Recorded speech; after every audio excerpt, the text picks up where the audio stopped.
अस्सलामुअलैकुम, welcome to the new class. जैसा कि हमने अपनी पिछली क्लास के अंदर क्लिपबोर्ड सेक्शन के बारे में पढ़ा और फाइल सेव करने के बारे में, आज की हम अपनी इस क्लास के अंदर पैराग्राफ सेक्शन के बारे में पढ़ेंगे।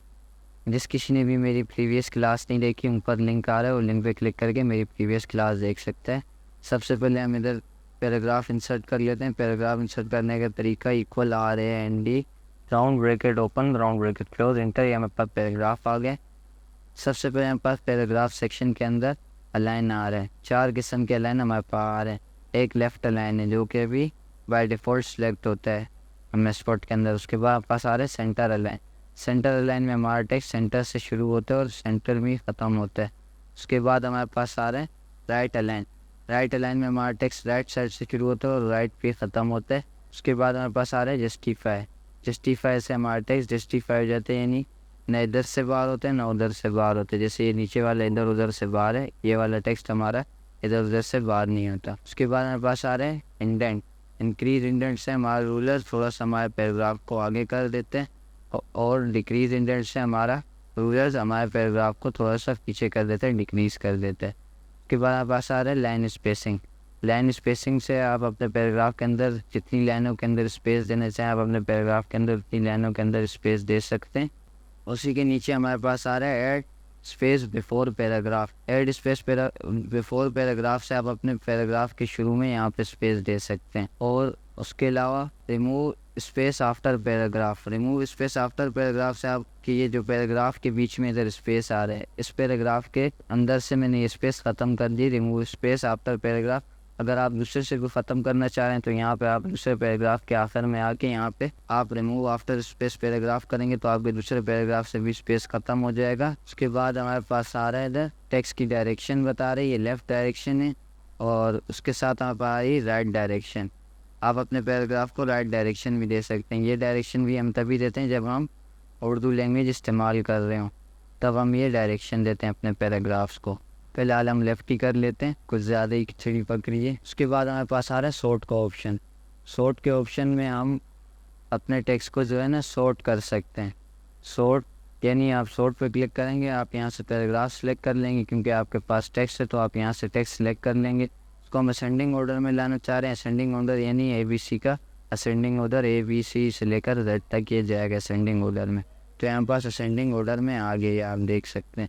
इसको अगर हम डिसेंडिंग ऑर्डर में करें तो क्या होगा, डिसेंडिंग ऑर्डर में अगर हम इसे करते हैं तो ये हमारा Z से A की साइड चलेगा डिसेंडिंग ऑर्डर में। उसके बाद इसके साथ हमारे पास आ जाता है शो हाइड करेक्टर। ये हमारे शो कर देते जो हाइड करेक्टर होते हैं, यानी जैसे हमने इंटर दिए स्पेस दिए, जहाँ जहाँ हमने इंटर दिए स्पेस दिए वो ये हमें शो करा देते हैं। आप देख सकते हैं ये जहाँ जहाँ मैंने स्पेस दिया था वहाँ वहाँ मेरे पास सिंबल्स आ गए। ये सिंबल्स आपको दिख रहे हैं, जहाँ जहाँ मैंने स्पेस दिया था वहाँ वहाँ मेरे पास ये सिंबल्स आ गए।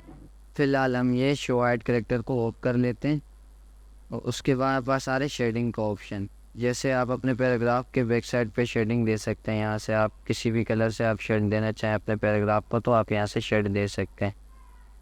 शेडिंग के अंदर हमारे पास एक आ जाता है ये नो कलर। नो कलर में यानी आप अगर अपने पैराग्राफ को शेडिंग नहीं देना चाह रहे तो आप नो कलर पे कर दें। और अगर आपको इन कलर में कोई कलर पसंद नहीं आ रहा, आप मोर कलर्स पे जाके आपके सामने पैनल खुलेगा, आप यहाँ से भी कलर सेलेक्ट करके ओके करेंगे तो आपके पैराग्राफ के पीछे वो कलर आ जाएगा। और इसके अलावा अगर आपको इस पैनल में भी आपके पसंद के कलर नहीं मिल रहे तो फिर आप कस्टम में जाके RGB कलर, यहाँ से आप RGB के अलावा HSL भी सिलेक्ट कर सकते हैं। दोनों में से कोई एक भी सिलेक्ट करके आप अपनी मर्ज़ी का यहाँ से अपनी मर्ज़ी का कलर बना सकते हैं। उसके बाद इसी के साथ आपके पास आ रहा है बॉर्डर। बॉर्डर में आप अपने पैराग्राफ को बॉर्डर दे सकते हैं। बॉटम से बॉर्डर देना चाहें आप बॉटम से दें, टॉप से देना चाहें आप टॉप से बॉर्डर दें, लेफ्ट से बॉर्डर देना चाहें आप लेफ्ट से बॉर्डर दें, राइट से बॉर्डर देना चाहें तो आप राइट से बॉर्डर दें। नो बॉर्डर पे ये आपके पैराग्राफ को बॉर्डर नहीं देगा।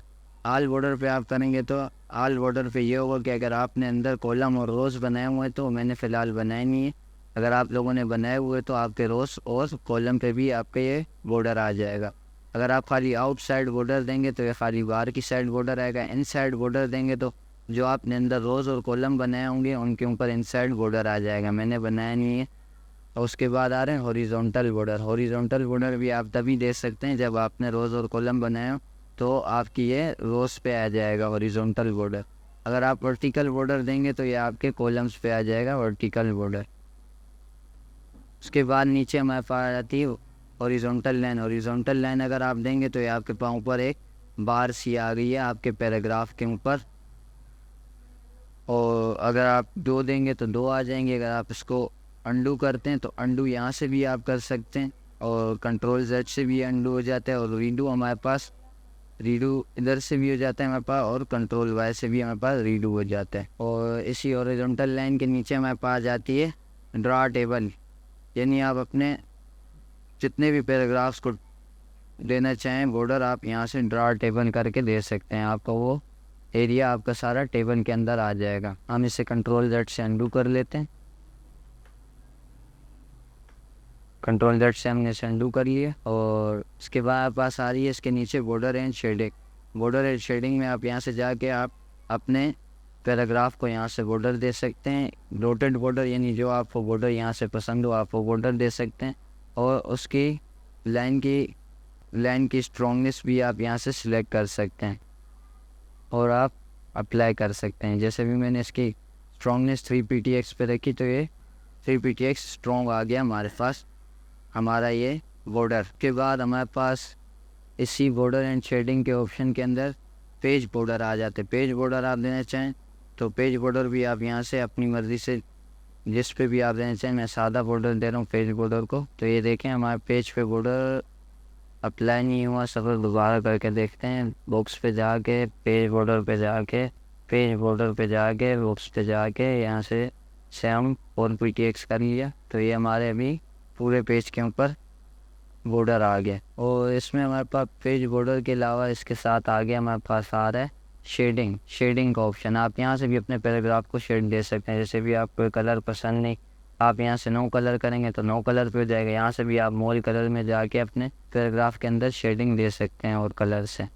मैं लाल दे रहा हूँ। इसके बाद हमारे पास आ जाती है बुलेट्स पे आप जाएंगे तो आप यहाँ से अपने नाम वगैरह, यानी जो भी है आपका पैराग्राफ के अंदर, आप उसको बुलेट्स में लिखना चाहते हैं तो आप यहाँ से उन्हें बुलेट्स में लिख सकते हैं। और अगर आप बुलेट्स में नहीं लिखना चाह रहे, नंबरिंग में लिखना चाह रहे हैं, तो आप इसे यहाँ से नंबरिंग पे कर सकते हैं और नंबरिंग पे लिख सकते हैं। आप यहाँ से उसे रोमन में, ABC कैपिटल में और ABC स्मॉल में भी आप उससे लिख सकते हैं। उसके बाद हमारे पास आ रही है मल्टी लेवल लिस्ट में हम एक लिस्ट के अंदर दूसरी लिस्ट बना सकते हैं। जैसे अभी ये 1 है, 1 के अंदर 1 का A पार्ट बना सकते हैं। जैसे अभी मैं इसके 1 के अंदर उस्मान को इसका A पार्ट बनाऊंगा, इसको आप इंक्रीज इंडेंट करेंगे तो ये इसका A पार्ट बन जाएगा। शाहजेब को मैं इसका B पार्ट बना रहा हूँ तो ये इसका B पार्ट बन जाएगा।